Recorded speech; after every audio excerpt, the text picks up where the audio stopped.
Good morning students. BCom third year की हमारी business management की क्लास में हम बात करते हैं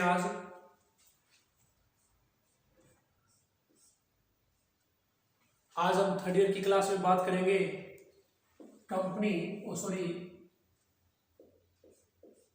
कर्मचारी राज्य बीमा अधिनियम के बारे में हम बात कर रहे थे और उसमें हमने लगभग जे पॉइंट तक 12 धाराएं कर चुके थे।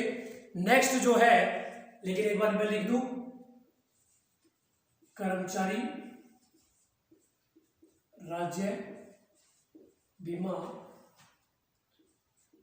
अधिनियम, इसके बारे में बात कर रहे थे हम।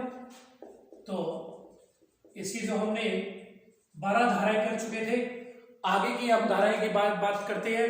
आज नेक्स्ट पॉइंट है उसमें के पॉइंट, अयोग्यताएं।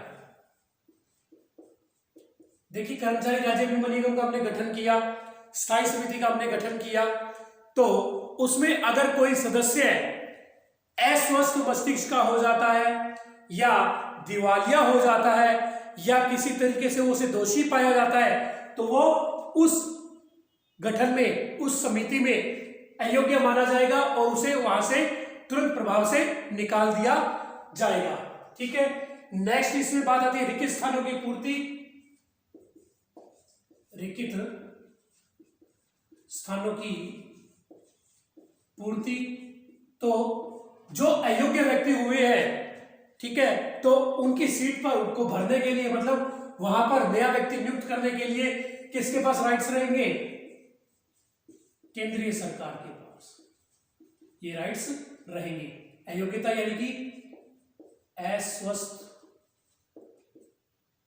या दिवालिया या दोषी हो जाने पर वो अयोग्य हो जाता है। इसकी धारा है 13, इसकी धारा है 14। मैं आपको थोड़ा और डिटेल में बता देता हूं। नेक्स्ट पॉइंट आता है एम पॉइंट, शुल्क और भत्ते। एम पॉइंट, शुल्क और भत्ते।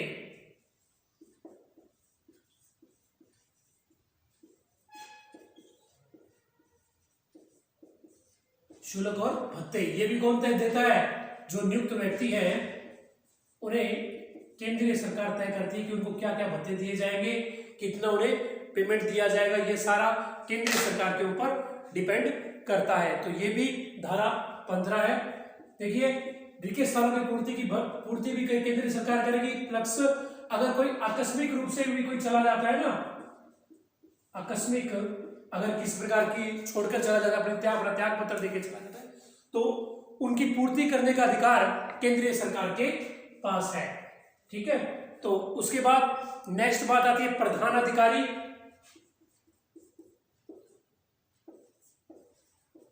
प्रधान अधिकारी धारा 16। तो इसमें क्या होता है कि एक प्रधान अधिकारी नियुक्त किया जाता है, जो केंद्रीय सरकार द्वारा नियुक्त किया जाता है। वो क्या करता है? वो कर्मचारी राज्य बीमा निगम का एक महासंचालक होता है, एक बीमा आयुक्त का व्यक्ति नियुक्त किया जाता है, एक चिकित्सा आयुक्त का, एक लेखा अधिकारी का। तो एक यानी कि इन कमेटियों का एक प्रधान नियुक्त किया जाता है जो केंद्रीय सरकार द्वारा नियुक्त किया जाता है। उसके बाद बात आती है कर्मचारी वर्ग।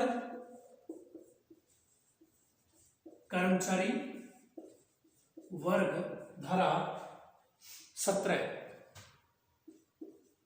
तो ये कमेटियां तो हमने बना दी, लेकिन उनमें कर्मचारी वर्ग नहीं बनाया ना, तो इसीलिए कर्मचारी वर्ग एक अलग से आवश्यकता अनुसार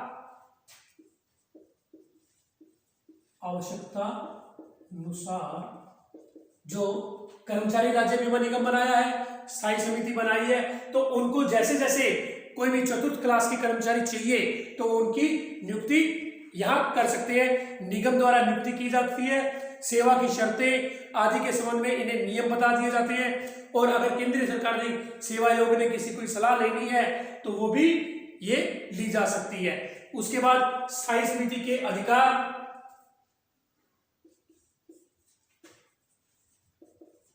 स्थायी समिति के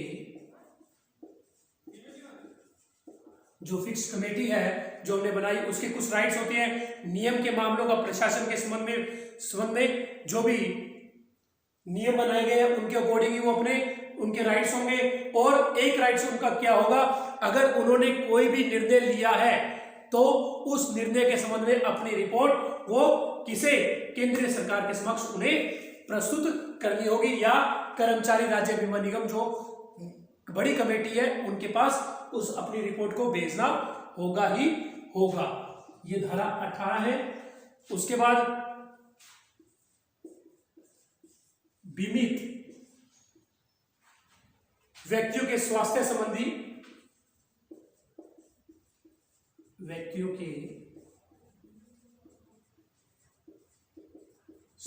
संबंधी उपायों को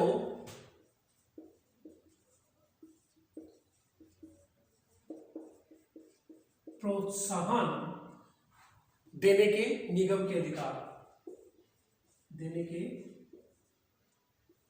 संबंध में निगम के अधिकार धारा 19। तो इसमें क्या है, जो भी व्यक्ति इस योजना के साथ जुड़ेगा तो उन्हें स्वास्थ्य से संबंधित क्या क्या सुविधाएं मिलेंगी उसके संबंध में उन्हें निगम अपने निर्देश देगा और उन्हें कुछ राइट्स भी प्रदान करेगा। और साथ साथ निगम स्थायी समिति चिकित्सा लाभ परिसर की सभाएं, निगम स्थायी समिति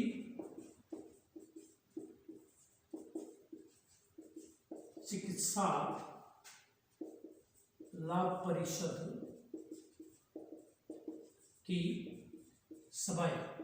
देखिए इसके बारे में हम बात कर चुके हैं कि उन्हें साल में कर्मचारी राज्य बीमा निगम को 1 मीटिंग, स्थायी समिति को 2 मीटिंग, ठीक है। इसके अलावा आवश्यकता अनुसार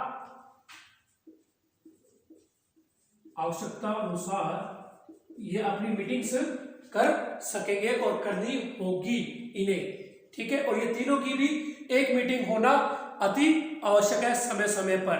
उसके बाद एस पॉइंट, निगम तथा स्थायी समिति का अवैध घोषित होना, निगम तथा स्थायी समिति का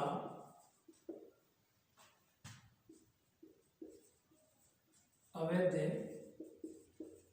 घोषित होना। देखिए ये थोड़ा सा एक्ट के अकॉर्डिंग हमें जो रूल एंड रेगुलेशन है, जो सेक्शंस है उनके अकॉर्डिंग ही चलना पड़ेगा। तो थोड़ा सा बोरिंग सा सब टॉपिक लगता है, लेकिन क्या करें, हमारे सिलेबस में तो हमें करना होगा। लेकिन इसमें फायदा किसे है, कर्मचारी को, ठीक है ना। तो हमारा जो बुक है वो इंडस्ट्री से संबंधित है और इंडस्ट्री में कर्मचारी भी होते हैं, तो उन्हें सारी फैसिलिटीज क्या क्या मिलती है उसके बारे में हमें चर्चा करनी ही होगी। तो निगम तथा स्थायी समिति का अवैध घोषित होना धारा 21 है, और ये धारा 20 थी जो पहले थी। तो निगम या स्थायी समिति निरंतर किसी प्रकार की कोई त्रुटि करता है या अधिकारों का दुरुपयोग करता है या समस्त सदस्यों का पद रिक्त का मानना है या तो तुरंत उन्हें अवैध घोषित कर दिया जाएगा और एक नई कमेटी का गठन करना होगा। और जो अधिकार किसके पास है, केंद्रीय सरकार के पास है। उसके बाद चिकित्सा लाभ परिसर के कर्तव्य, चिकित्सा लाभ परिसर के कर्तव्य। देखिए आप कहेंगे सर ये चिकित्सा लाभ परिसर कहां से आ रहा है, ये इसके अभी आगे बात आएगी। ये चिकित्सा से संबंधित हमने कमेटी बनाई थी, तो आगे जो बात आएगी हमारी बीमा योजना के अंतर्गत जो लाभ आएंगे, जो एक्स पॉइंट आएगा, अभी टी पे पहुंचे, अभी TUVW, ठीक है, W तक करेंगे आज। उसके बाद जो एक्स पॉइंट आएगा वो पूरा 1 दिन का टॉपिक है, उस पर हम पूरी चर्चा करेंगे। चिकित्सा लाभ परिसर की क्या कर्तव्य है, समय समय पर सलाह देना और शिकायतों की जांच करना। उसके बाद प्रधान अधिकारियों के जो कर्तव्य है, प्रधान अधिकारियों के कर्तव्य, इनके क्या कर्तव्य है प्रधान अधिकारियों के, ये समय समय पर जाकर नियमों में कोई भी जो उल्लेखित बातें हैं उनकी जांच करेगा, उनमें कोई परिवर्तन करना है तो परिवर्तन भी कर सकते हैं। ये धारा 23 है, ये 22 थी। उसके बाद क्षेत्रीय बोर्ड उसके बाद गठन में त्रुटि होने के कारण गठन में त्रुटि होना या होने के कारण अवैध घोषित होना। अगर किसी कमेटी का गठन किया गया और उसमें कोई किसी प्रकार की कोई त्रुटि रह जाती है, कोई गलती हो जाती है, तो उस गठन को अवैध घोषित कर दिया जाएगा। उसके बाद क्षेत्रीय बोर्ड, स्थानीय समितियां, क्षेत्रीय तथा स्थानीय चिकित्सा लाभ परिसर, इनके कुछ कर्तव्य बनते हैं जो इन्हें समय समय पर पूरे करने होंगे।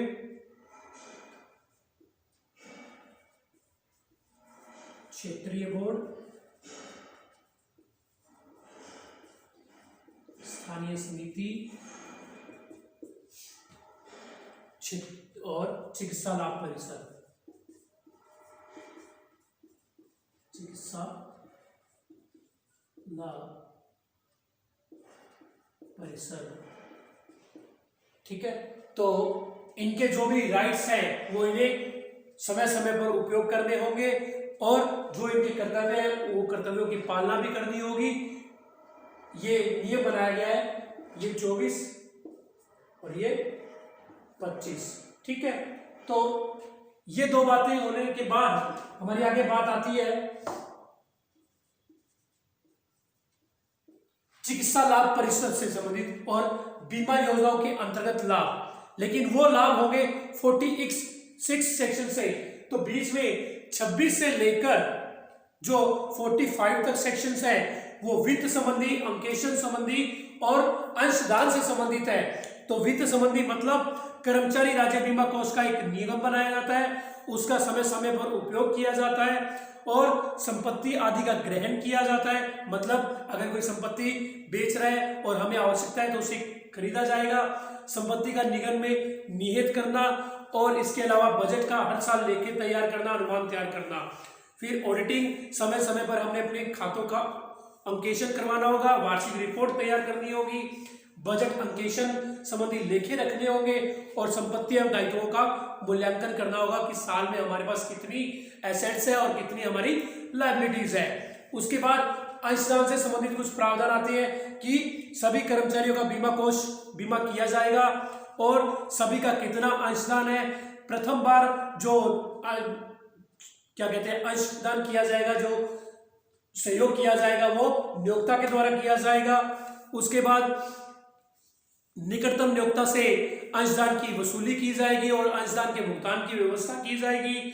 और उसके बाद नियोक्ता द्वारा लाभ देना और प्रत्याय भेजना, ये सारी रिपोर्टें किससे अंशदान से संबंधित है। ये कभी भी आप आगे मुझसे मिल सकते हैं, मैं आपको ये सारी डिटेल और दे दूंगा। इसमें क्या है कि चिकित्सा लाभ परिसर, स्थानीय कर्मचारी राज्य बीमा निगम प्लस स्थायी समिति, सबकी रिपोर्ट तैयार होगी, वार्षिक रिपोर्ट, ऑडिटिंग भी करवाई जाएगी, उनके पास कितना फाइनेंशियल हेल्प है और समय समय पर हर व्यक्ति की चिकित्सा लाभ परिसर में भी सब में सहायता करना और उनकी संपत्ति का मूल्यांकन करना। अगर और संपत्ति की आवश्यकता है तो वो परचेज करना, ठीक है। और अगर कोई वेस्टेज संपत्ति पड़ी है जो यूजफुल नहीं है तो उसे सेल आउट करना। उसके अलावा हर साल अपनी वार्षिक रिपोर्ट तैयार करके उसकी ऑडिटिंग करवाना और जो कर्मचारी पर मंथ उसमें अंशदान कर रहे हैं तो उनकी रिपोर्ट अलग से तैयार करना, उससे संबंधित प्रावधान है। कल हम बात करेंगे बीमा योजना के अंतर्गत जो लाभ है उनके बारे में चर्चा करेंगे। आज के लिए इतना ही। Thank you.